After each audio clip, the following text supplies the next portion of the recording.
Hello everyone and welcome back to the Temporos Waiting Room. Untrimmed Slayer Cape series. The series where I try to get the hardest 99 first on my Ironman account.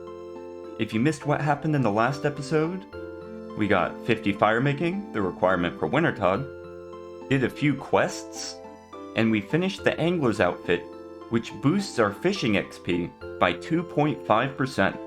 For this episode, our first goal is to get 65 fishing at Temporos. And while I have you here, watching my first couple Temporos KC ever, in which I performed pretty mediocre by the way, we can talk about why Temporos matters, why I decided to pick up a pet cat, and why I picked 65 fishing as my stopping point. First off, why Temporos at all? Well, I mentioned in the previous episode that this is part of my sneaky scheme to get more construction experience, and that's absolutely true. Temporos is going to help us get construction XP in two ways. First, occasionally, the masts or totems in the arena will break, and I can fix them for 4 times my level in construction in XP. Meaning if I have 20 construction, I'll get 80 construction experience for fixing one of the poles. And that's nice, but it's not major. What we're really after here is in the rewards for defeating Temporos. Each pull from the reward pool has a chance of awarding planks,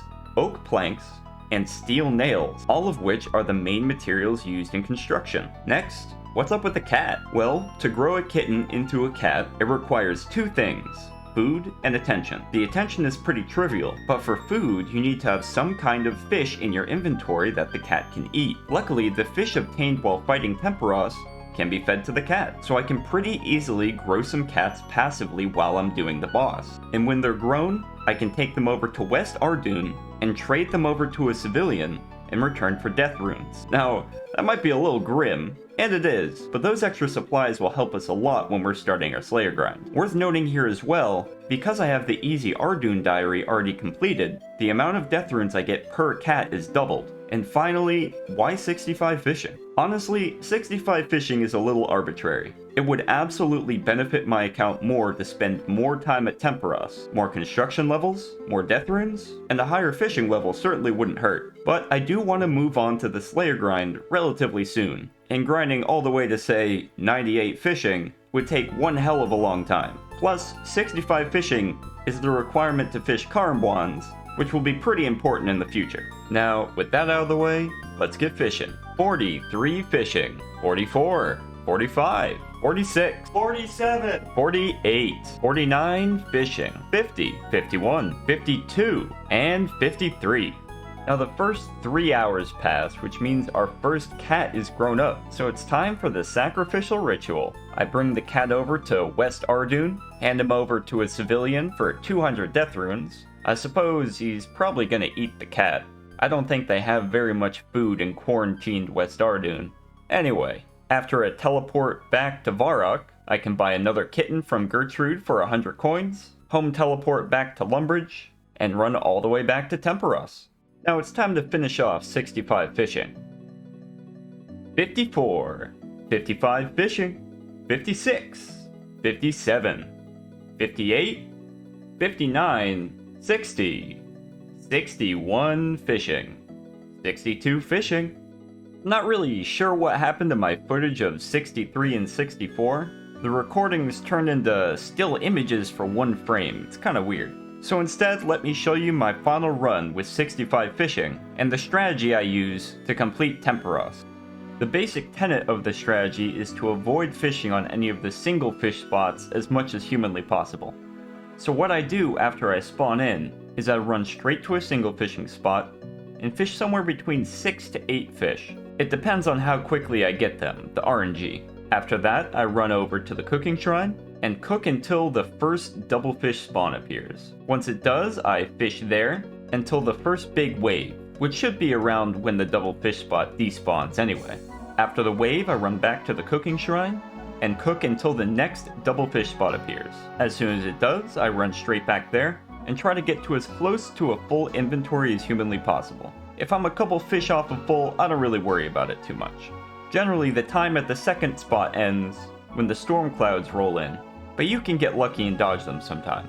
After I leave the second fishing spot, I go back to the cooking shrine, cook my full inventory, then run up to place them in the cannon.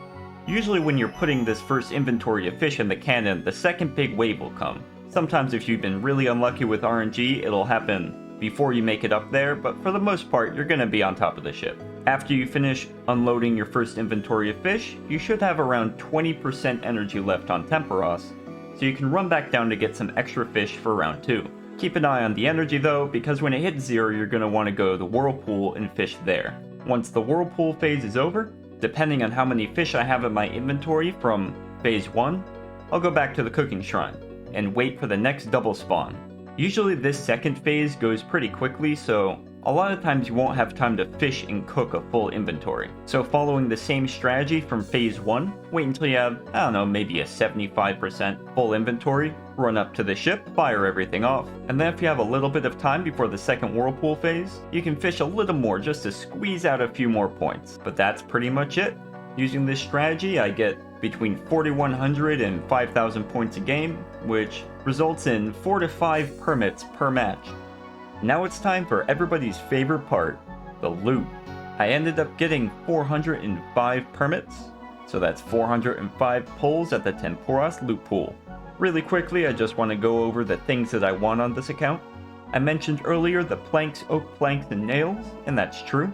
But on the unique table, I would really like to get the Tome of Water early.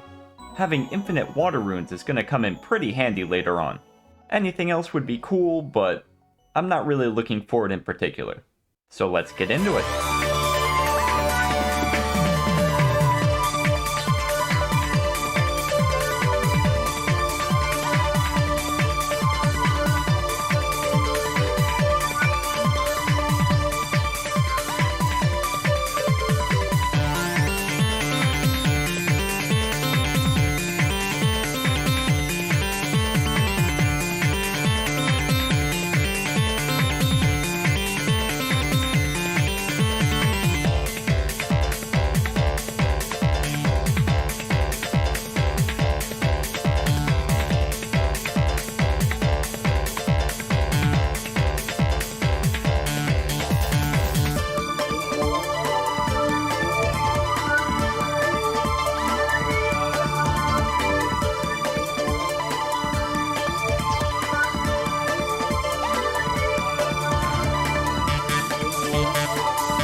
Our first unique, the tackle box. It's not super useful for us, but it's cool that we got something with only 400 pulls.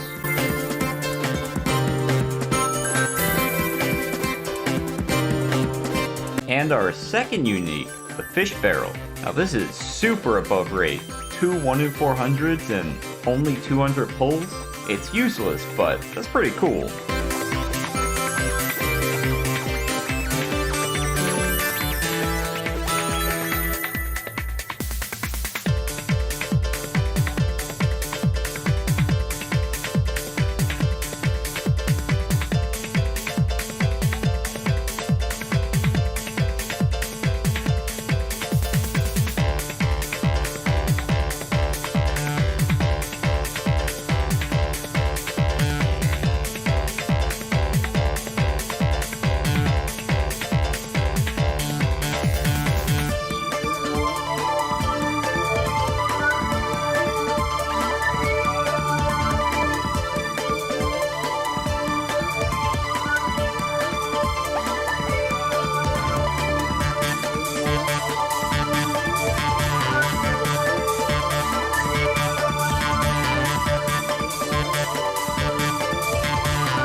There's 25 soaked pages, which means we got a duplicate of either the fish barrel or the tackle box.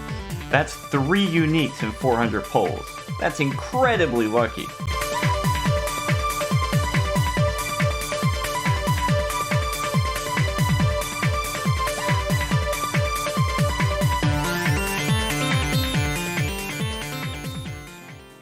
Well, no tome of water, and we didn't get that many planks, but it should be enough to get us around 40 construction. And that's what's up next. Right after I use these spirit flakes to transform my angler outfit into the spirit angler outfit, which looks pretty snazzy, I'm not gonna lie. For those unfamiliar with how this works, with your house located in Remington, there's an NPC right by the house portal named Files, who will exchange your noted planks for a small fee. So you just run back and forth from inside your house building furniture to outside talking to Files and exchanging planks. We're starting at 28 construction after Temporos, and after only a few larders, 29, 30, 31, 32, 33, 34 construction, 35 construction, 36, 37, 38, and 39. Now just 2 more steps before we tackle Wintertodt. First, some light fletching training. I'm going to make headless arrows using the feathers I got from Temporos. The headless arrows will come in handy later for fletching training, and the extra fletching levels will be really nice for Wintertodt. Are you ready? This one's gonna go fast. 6, 7, 8, 9, 10, 11, 12, 13, 14, 15, 16, 17, 18, 19, 20, 21, 22, 23, 24, 25, 26, 27. Woo! That was a lot. And just like the last time I trained woodcutting, I did get a beginner clue scroll out of a clue nest. And my reward is nothing. Well, anyway, the last thing that needs to get done before Wintertodt is get some food. I decided to steal from the cake stall in Ardun and stack up 100 cakes. That should at least get me a good start. Plus, it also got me 27 and 28 thieving. And that concludes the Wintertodt prep. Next episode, it's 98 fire making. If you enjoyed the video, I would appreciate you leave a like. And if you want to see more, subscribe to get notified about future videos. And as always, I hope all of you have a wonderful day.